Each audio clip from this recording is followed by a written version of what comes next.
dad ummadda waqooyi degan waa ummad Soomaaliyeed iyagoo Soomaaliya oo gumaysi gacanta ugu jiray ayay 26 Juun 1960kii xornimo qaateen ayay ahaayeen kuwii midnimada koonfuriya waqooyi isku keenay dad waxa weeye jecel midnimada iyo wanaaga ummadda Soomaaliyeed danaha ummadda Soomaaliyeed waxa ka keenay in ay ka baxaan ku dhawaaqaan goosasho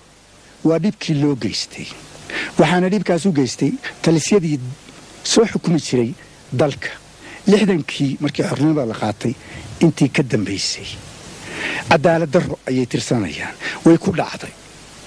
waliba ma tirsanahayaan mid cad baa ku dhacday burbur baa loo geystay naf iyo hantiba niyadoodii baa la burburiyay maantay marka ma taalo